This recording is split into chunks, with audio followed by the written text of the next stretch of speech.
বিচাৰিছোঁ। মোক আপোনালোকে আশীৰ্বাদ কৰিব।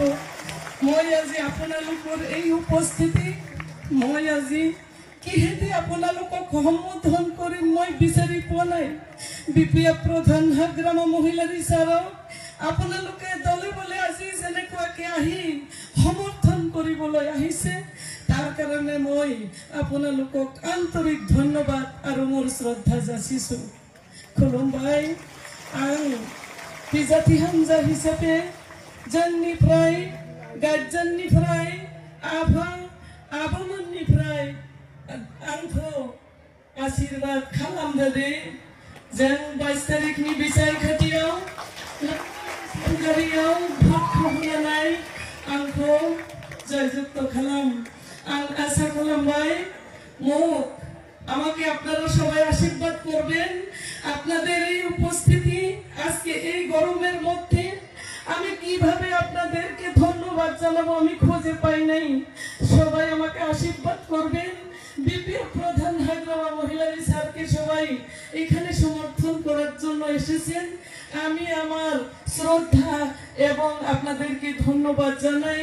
তার সাথে আপনাদেরকে আমি আমার শ্রদ্ধা জানিয়ে আমি এখানে আপনাদের কাছে দু এক আখার কব বলে আমি এখন আশা করছি আপনারা সবাই আমাকে শক্তি দিবেন।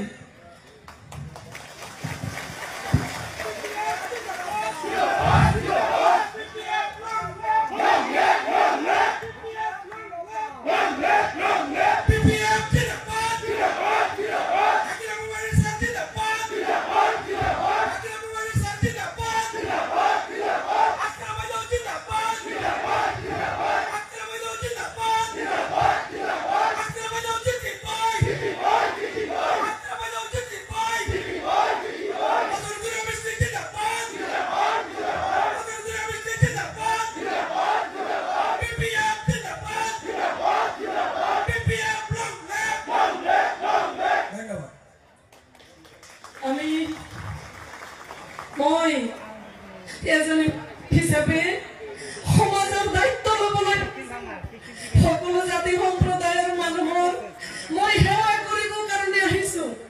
আপোনালোকে সকলোৱে মোক আপোনালোকক সেৱা কৰাৰ কাৰণে মোক মৌকা দিয়ক। 22 তাৰিখত যিটো ভোট সেই ভোট সকলোৱে আপোনালোকে মোক নাঙলৰ ছবি দি পেলাই আজি বিটিচিত মাননীয় হাগ্ৰামা মহিলা ৰিচাৰৰ গভৰ্ণমেণ্ট হ'ব এইটো খাটাং আজি আপোনালোকৰ উপস্থিতিয়ে প্ৰতিবন্ধ কৰিছে যে বিটিচি অঞ্চলত আজি মাননীয় হাগ্ৰামা মহিলা ৰিচাৰৰ চৰকাৰ আকৌ হ'বলৈ গৈ আছে আৰু এই মথনগুৰি সমষ্টিৰ আপোনালোকে তাত অংশীদাৰ হ'বলৈ গৈ আছে। আমাদের মাউসাসি খালাপুরা আমাদের মাননীয় হাগ্রামা মহিলা রিসার সরকার করবে এটা খাটাং আর বিটিসির সিট মাননীয় হাগ্রামা মহিলা রিসার হবে। আর সেই বিটিসির সেই গভর্নমেন্টে মথনগুরি সমষ্টিটা অংশীদার আপনারা হবেন। প্রতিনিধি আমি না, আপনারা সবাই। গতিকে আপনারা প্রতিনিধি প্রত্যেকজন মানুষ আপনাদের নেতৃত্বে আপনাদের মহামূল্যবান ভোট পাওয়ার পরে আমি আপনাদের হয়ে সেখানে কাজ করব। আমি আওয়াজ তুলব।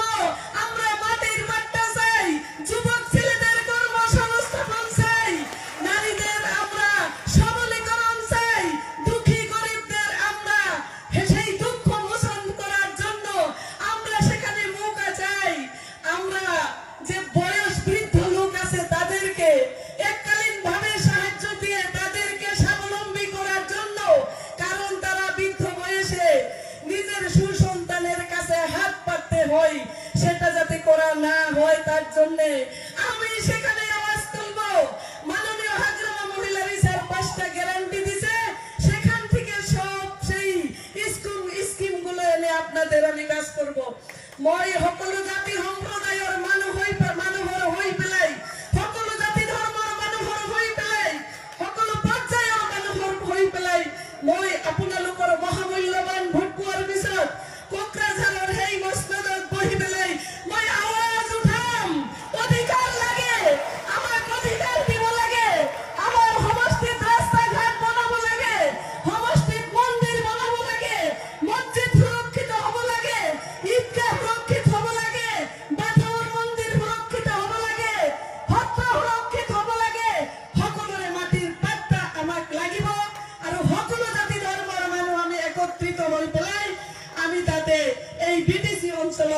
আমি সুৰক্ষিত হয়ে থাকিম।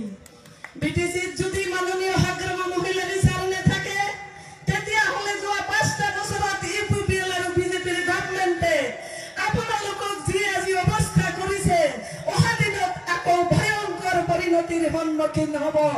সেয়ে সমষ্টিবাসী ৰাইজ, সমষ্টিবাসী আই মাতৃসকল, আমাৰ বুদ্ধিজীৱীসকল, মোৰ অতি আদৰৰ অতি মৰমৰ শ্ৰদ্ধাৰ জনসাধাৰণ, আটাইতকৈ বেছি মই আই মাতৃসকলক কম যে আপোনালোকে বিভিন্ন সময়ত বিভিন্ন দলৰ মানুহবিলাকে আহি পেলাই আপোনালোকক ভুল পথে পৰিচালিত কৰিব বিচাৰিব।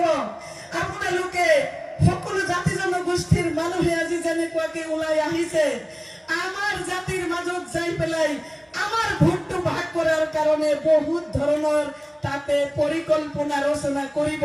গতিকে সেই পৰিকল্পনাত যাতে আপোনালোকে ভুল নাযায় মই অনুৰোধ কৰিছো আপোনালোক সকলোকে। মই আপোনালোকৰ মহামূল্যৱান ভোট পোৱাৰ পিছত মই গাৰ্জেনসকলৰ পৰা পৰামৰ্শ বিচাৰিম। আই মাতৃসকলৰ লগত থাকিম মই, যুৱক ল'ৰাসকলৰ লগত থাকিম মই, বুদ্ধিজীৱীসকলৰ লগত থাকিম মই, দুখীয়া দৰিদ্ৰ মানুহৰ লগত থাকিম মই। মই এজনী মাতৃ হিচাপে আজি বিপিএফ দলে মোক আজি ইমান দূৰলৈকে লৈ আহিছে। নাৰী হিচাপে, এজনী মাতৃ হিচাপে 4 বেৰৰ মাজৰ পৰা ওলাই আনি মোক আজি সমাজৰ দায়িত্ব লোৱাৰ আজি যি মানসিকতা গঢ় দিছে সেইটো মাননীয় হাগ্ৰামা মহিলা বিচাৰ আৰু বিপিএফ দলে দিছে। আমাৰ আই মাতৃসকল ৰাজনৈতিকভাৱে আমাক আগবঢ়াই লৈ যাবৰ কাৰণে মাননীয় হাগ্ৰামা মহিলা বিচাৰে নাৰীসকলক ৰাজনৈতিকভাৱে আমাক পৰিপক্ক কৰি তুলিবৰ কাৰণে এইবাৰ কি কৰিছে 40টা সমষ্টিত যিহেতু আমাৰ পঞ্চায়তী ৰাজ ব্যৱস্থা নাই, ভিচিডিচি আৰু টিচিএলচিচি আছে, সেইকাৰণে কি কৰিব যে এই মথনগুৰি সমষ্টিটো 10টা আমি চেয়াৰমেন পাম। সেই চেয়াৰমেনৰ 5টা মহিলাই পাব, 5টা পুৰুষে পাব। 40টা সমষ্টিত ঠিক এনেকুৱাকে যিমান মেম্বাৰ আছে, চেয়াৰমেন আছে, মহিলাই পাব আধা, পুৰুষে পাব আধা। তাৰ মানে এইবাৰ বিটিচিৰ উন্নয়ন মাননীয় হাগ্ৰামা মহিলা বিচাৰে আধা নাৰীক দি কৰাব আৰু আধা পুৰুষক দি কৰাব। নাৰী আৰু পুৰুষ সমানে আগবাঢ়ি যাব। আমাৰ লগত আমাৰ বুদ্ধিজীৱীসকল থাকিব, আমাৰ লগত আমাৰ ৰিটায়াৰ পাৰ্চনসকল থাকিব, আমাৰ লগত আমাৰ যুৱক বন্ধুসকল থাকিব, ল'ৰাসকল থাকিব আৰু মাতৃসকল। আমি তেওঁলোকৰ ছত্ৰ ছায়াত আমি এই বিটিচি অঞ্চলত আমি আমাৰ শাসন কৰি পেলাই আমি সমাজৰ কাম কৰিম, আমি অঞ্চলৰ উন্নয়ন কৰিম, আমি দেশৰ উন্নয়ন কৰিম। আৰু সেই মৌকাটো আজি মাননীয় হাগ্ৰামা মহিলা বিচাৰৰ বিপিএফ দলে দিছে।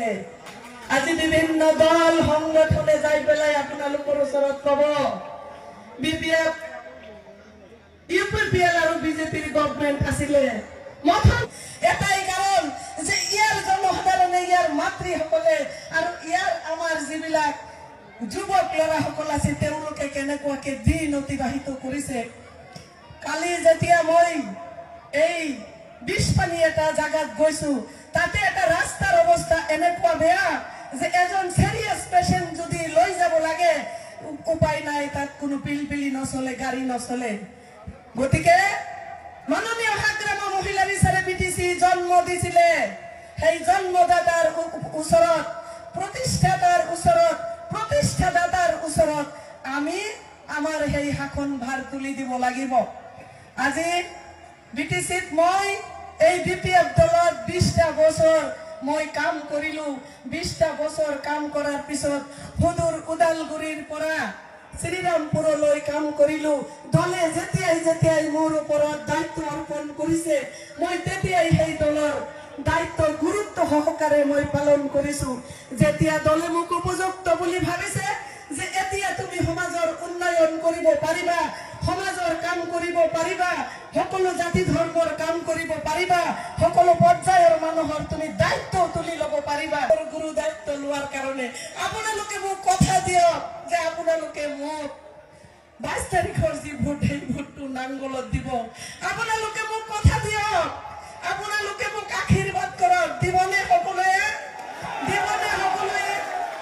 মই মোৰ বুকুখন থৰথৰ কৰি উঠে যি ষড়যন্ত্ৰ আজি এই বিটিচিক লৈ হবলৈ গৈ আছে মাও বোন চাচি খালা ফুবুরা এই বিটিসিতে যদি শান্তিতে থাকতে চাই এই বিটিসিতে যদি নিরাপত্তা সহকারে আমরা থাকতে চাই মাটির পাট্টা যদি আমাদের না থাকে হাসিলা বিলের মতো অবস্থা হয়ে যাবে আমি আপনাদের পাশে একটু ওইখানে আমি ঘুরলাম কিসের জন্য ঘুরলাম জানেন যে এই তিরপালের তলে মানুষ কি করে থাকে এই হাসিলা বিলের মানুষগুলোর আজকে কি অবস্থা হয়েছে গতিকে আমি একটু নিজের একটু অনুমান করলাম যে পলিথিনের তলে মানুষ কি করে থাকে তাই আপনাদেরকে অনুরোধ করছি আসামের সেই উচ্ছেদের অবস্থা জানি আমাদের এই বিটিসি অঞ্চলে না হয় মাননীয় হাগ্রামা মহিলা বিচারে আমাদেরকে যত ঘাস মাটি আছে যত একশনিয়া মাটি আছে যত জলাশয় মাটি আছে যত আমাদের ফরেস্ট মাটি আছে যত জাতি সম্প্রদায়ের মানুষে বসবাস করছে তাদেরকে মাটির পাট্টা প্রদান করে তাদেরকে সুরক্ষিত হিসাবে এই বিটিসি অঞ্চলে রেখে যাওয়ার জন্য পরিকল্পনা করছে মাননীয় হাগ্রামা মহিলা বিচারে বলছে সব সময় আমি থাকবো না আজীবন একজন মানুষ বেঁচে থাকে না 2003 সালের 10 ফেব্রুয়ারি পর্যন্ত যারা আছে তারা আমার বিটিসির বাসিন্দা সেটা আমি বিটিসি চুক্তিতে লিখে নিয়ে আসছি তাই আমি থাকা অবস্থায় আমি এই মাটির পাট্টা প্রদান করে সব জাতি জনগোষ্ঠীর মানুষকে আমি নিরাপত্তা হিসেবে আমি রেখে যাব আমার পরেও যদি BPF long live BPF long live মথনগরি লং লিভ বাংলা ছবি জিন্দাবাদ ধন্যবাদ সবাইকে আমি আজকে আপনাদের সম্মুখে আবেগিক হয়ে আমি কান্না করছি আমি